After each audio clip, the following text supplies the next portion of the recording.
ईरानी सदर का आना ये बहुत खुशाइंदा बात है। पाकिस्तान और ईरान के हवाले से अगर आप बात करें, चंद दिनों में शुरू नहीं हुआ बल्कि ये दहाइयों पर मुश्तमिल है। ईरान वो पहला मुल्क है जिसने पाकिस्तान को तस्लीम किया, तो इस वक्त हम दोनों को एक दूसरे की ज्यादा जरूरत है। अब बहुत सी चीजें ऐसी हैं जो ईरान को जरूरत है, खाने पीने की और मुख्तलिफ। वो हमें तेल दे रहा है, उसके बदले हमें गैस दे रहा है। हमारे मजहबी रवाबत भी हैं उनसे, हमारे दीनी रवाबत भी हैं। अगर मोहम्मद वाले मोहम्मद से कोई मोहब्बत करेगा तो खुदा ताला भी उसके लिए आसानियाँ पैदा। बिस्मिल्लाहिर्रहमानिर्रहीम, अस्सलाम वालेकुम। मैं हूं Abdul Hannan Chaudhry, PNN digital media network से। पाकिस्तान के ईरान के साथ ताल्लुकात कई दहाइयों सदियों पर मुहित एक तवील तारीख पर मबनी है। पाकिस्तान का ईरान के साथ दीनी, नजरियाती, जोग्राफियाई, सकाफती, मुआशी कई हवालों से करीब तरीन रिश्ता है। पाकिस्तान के अवाम की ईरान के साथ अकीदत और वहाँ पर मजहबी मुकामात के साथ एक जज्बाती वाबस्तगी एक अपनी मिसाल आप है। और पाकिस्तान के हालिया दिनों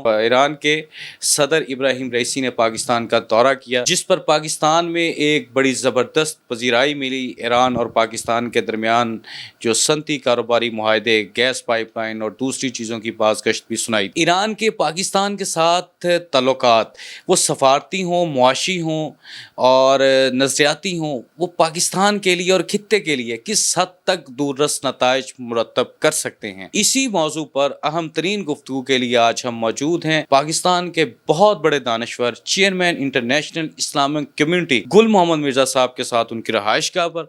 हम उनसे पूछेंगे कि ईरान और पाकिस्तान के दरमियान बढ़ती हुई कुर्बतें खित्ते को किस तरह बदल सकती हैं। बेहद शुक्रिया आपका वक्त देने का मिर्ज़ा साहब। तो मेरा पहला सवाल आपसे ये है कि पाकिस्तान और ईरान के दरमियान फासलों का कम होना, कुर्बतों का बढ़ना खित्ते में क्या नताइज मुरतब कर सकते हैं? आपका शुक्रिया कि आप इंटरव्यू के लिए तशरीफ़ लाए। पाकिस्तान और ईरान के हवाले से अगर आप बात करें तो ये कोई सिलसिला चंद दिनों में शुरू नहीं हुआ बल्कि ये दहाइयों पर मुश्तमिल है। और ईरान वो पहला मुल्क है जिसने पाकिस्तान को तस्लीम किया, और उसके बाद हर दौर में हमारे तल्लुकात आपस में बेहतर से बेहतर हुए। और जब आप मौजूदा सूरत हाल की बात कर रहे हैं तो इस वक्त हम दोनों को एक दूसरे की ज़्यादा ज़रूरत है। मुल्क में ईरानी सदर का आना ये बहुत खुशाइंदा बात है, और इसमें आप देखें कि जो मुआहदे हो रहे हैं इसका हुजूम भी वो 10 अरब तक बढ़ा रहे हैं। लेकिन इंशाअल्लाह ताला जब काम शुरू हो गए, ज़्यादा करीब आ गए, तो ये इससे भी ज़्यादा इसका हुजूम जाएगा। अब बहुत सी चीज़ें ऐसी हैं जो ईरान को ज़रूरत है, खाने पीने की और मुख्तलिफ चीज़ें जो वो पाकिस्तान से मांग रहा है। उसके बदले वो हमें क्या दे रहा है?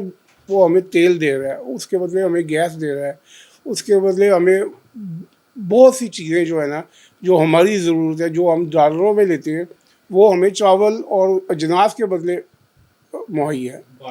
जी हाँ, तो इससे जो है ना मुल्क की तकदीर बदल जाएगी, हमारी भी, उनके भी आसानियाँ पैदा होंगी।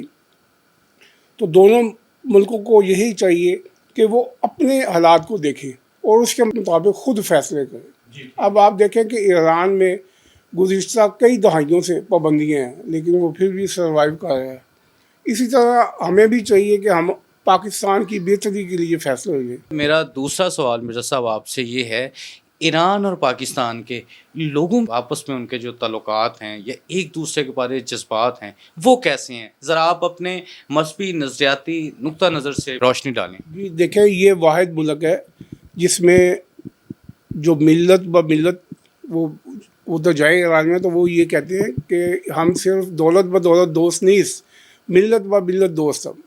हमारा हुकूमत और हुकूमत की दोस्ती नहीं है, हम अवाम की अवाम से दोस्ती है। उनका ये अवाम का नज़रिया है, और पाकिस्तान को बहुत इज़्ज़त की निगाह से देखते हैं वहाँ की अवाम। और इसी तरह पाकिस्तान में जब वो लोग आते हैं तो हम उनको बहुत अच्छे तरीके से वेलकम करते हैं।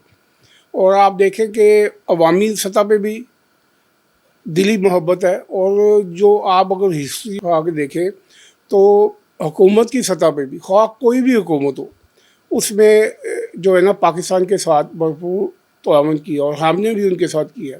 अब 1965 की जंग में हमारे सारे तैयारे वहाँ से पेट्रोल लेते थे और वहाँ से ही फ्लाई करते थे। ये बहुत बड़ी एक आपस में तल्लुक़ था जिसमें हमने जंग में बहुत बेहतरी पाई और अपने आप को महफूज किया। और इसी तरह आप देखें कि हमारे मजहबी रवाबत भी हैं उनसे, ہمارے دینی روابط بھی ہیں اور ہمارے جو دلوں کا بھی تعلق ہے آپس میں. وہاں کے عوام بہت اچھے ہیں اور ہمارے عوام بھی ان کو ویلکم کرتے ہیں. تو اس سلسلے میں یہی کہنا چاہوں گا، آپ وہاں مشرق میں جائیں، آپ وہاں کم میں جائیں، زیارات کے لیے جائیں، تہران میں جائیں، تجارت کے لیے جائیں، آپ کو ہر جگہ پہ ویلکم کرنے والے لوگ ملتے ہیں. اور یہ سلسلہ انشاءاللہ امید ہے کہ آگے چلے گا. اچھا مرزا صاحب، آپ چونکہ آپ وسیع المطالعہ شخصیت ہیں، جہاں دیدہ شخصیت بھی ہیں، دنیا بھی دیکھی ہے آپ نے خامنائی صاحب کا بھی استقبال دیکھا تھا پاکستان میں، آپ خمینی صاحب کا بھی آپ نظریاتی طور پر ان کا ریگارڈ کرتے ہیں، ان کے ایڈمائرر ہیں. تو میں یہ پوچھنا چاہوں گا کہ پاکستان میں جو خامنائی صاحب کا استقبال تھا وہ کیسا تھا، اور اقبال نے کیا کہا پاکستان اور ایران کے تعلقات کے بارے میں؟ اگر وہ بہتر ہوں تو خطہ کس طرح آگے بڑھ سکتا ہے؟ دیکھیں جی، سب سے پہلے تو آپ نے خمینی صاحب کا پوچھا. تو خمینی صاحب نے جب انقلاب آیا اور وہ تشریف لائے ایران میں، تو لاکھوں لوگوں نے ان کا استقبال کیا. اور وہ ان کا بھی فرمان یہی تھا، جہاں انہوں نے بہت کچھ فرمایا. یہ اقبال کے حوالے سے انہوں نے کہا کہ ہم نے اقبال سے جو اقبال نے چاہا وہ ہم نے کیا. اور اقبال صاحب کا ایک بڑا مشہور شعر ہے کہ تھوڑا سا میرے ذہن میں ہے کہ تہران ہو گر عالم اسلام کا جینما، شاید کہ اسلام کی تقدیر بدل جائے.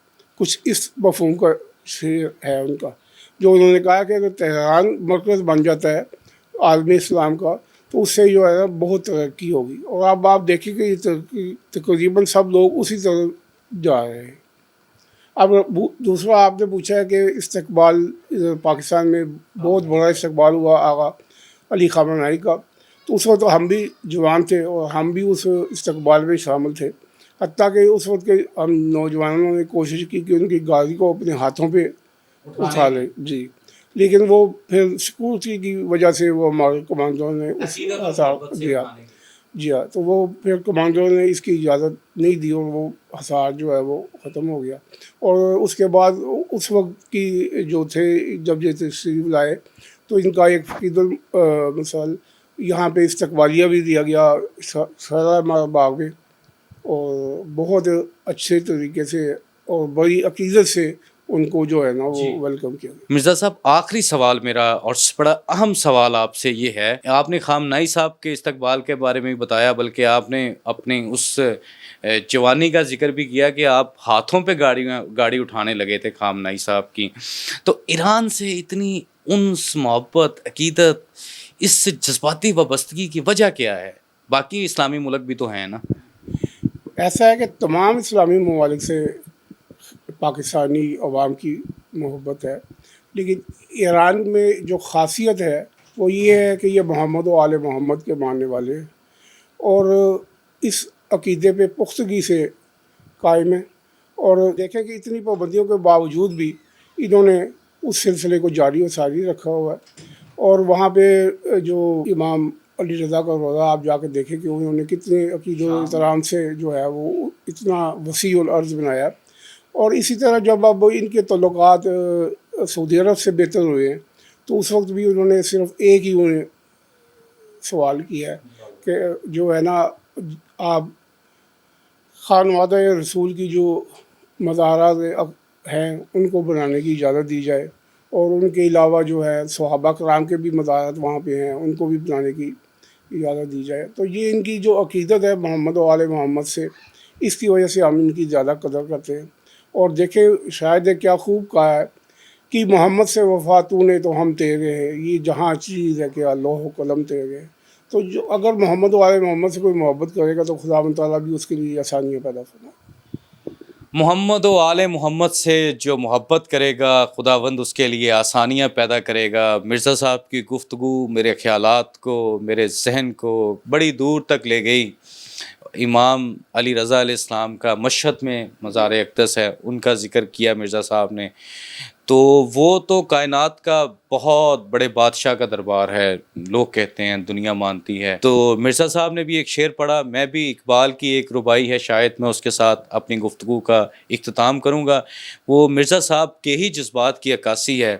تو الہی بحق کے بنی فاطمہ، برقول ایماں کنی خاتمہ گردہ وطن ورت کنی قبول منو دست و دامان آل رسول۔ عبدالحنان چودھری کو دیجیے اجازت، آپ سے ہوگی پھر ملاقات، اللہ نگہبان۔